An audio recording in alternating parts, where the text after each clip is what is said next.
my name is Tiffany and I'm a powerlifter. So I am 7 days away from my meet, and 10 days out, this happened where I was warming up with conventional deadlifts because I felt like I needed a better grasp with using my legs before I pulled sumo, because I have a hard time using my legs when I pull sumo. But when I was warming up for 220, I pulled something, or something fucking happened to my back, and I cramped up and I could not walk. Like, I could not walk with any excruciating pain. So I ended up hitting this single for some reason, even though I was still in pain, just because I'm really stubborn. And I hit it and I did some really light back downs. But honestly, after the session, I was already like, fuck, I'm screwed. My meet prep's fucked. I could not walk like for a couple days after this without any pain. So I was so desperate. I saw got a sports medicine massage. She fire cuts me and then she deep tissue massage my glute and my glute medius on my left and right side. I found out my left side is very, very tight. And so when she was massaging that out, I was like crying, not literally, but it just really, really hurt. And I was just doing as much as I could. I did some body weight RDLs and some squats throughout the whole day, just trying to get my body moving. I also did an ice bath, which I didn't feel like it really helped. But 2 days after that, I was supposed to do a program, but honestly, at this point in time, I was already in the headspace of I'm only going to do a bench only meet. My lower back is in excruciating pain. I cannot do anything normally and I cannot walk properly. So how the fuck am I going to compete? But for deadlifts, I literally was just like, okay, I'm probably just going to do the bar and the bar only. But I started really light. I did 10 pounds on each side, and then I did 20, 30, 40, 50. So you can see through this whole progression, I was literally having like pancakes on each side. But I worked up to a pretty top heavy single. Like, I was being very careful using my legs only with sumo.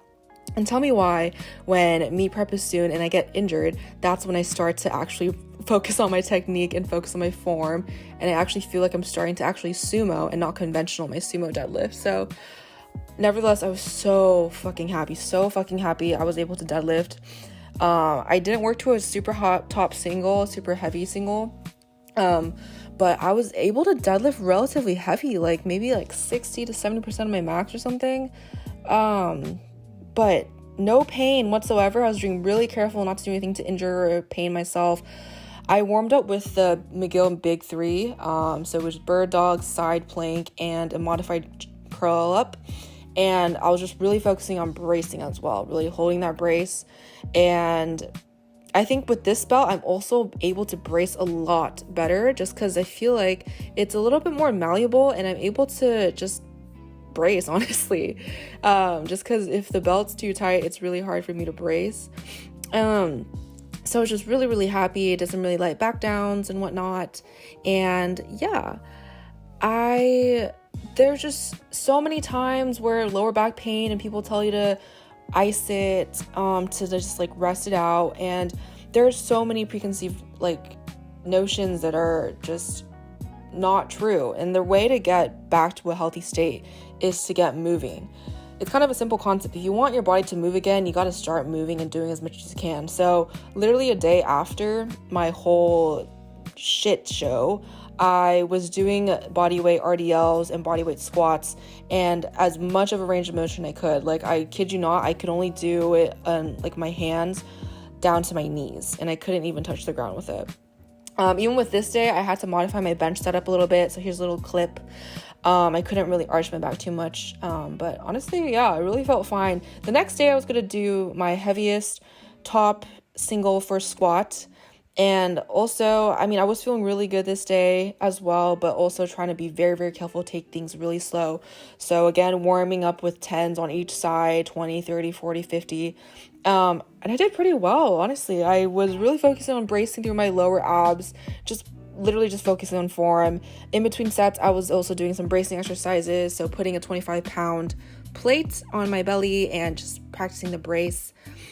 I think what really, really is just funny how when I get injured, that's when I start to care about my form as much and bracing as much, like literally the basics. So I hit a top single, really happy with this, even though it was a lot less and a lot not as strong as what I am able to squat. But considering that I could not walk for 3 days, for the past 3 days or 2 days, and now I'm squatting relatively heavy, just is fucking, I'm so fucking happy. Like, and I cannot emphasize how warm-ups are so important. I think warming up with 10s and 20s and 30s on each side, just really slow warm-up, helped me just focus and hone in on the basics. Like, basics, you hear it all the time, but then sometimes, or for me, like, my ego takes over me, and yeah, I don't know. I think this injury truly is a blessing in disguise.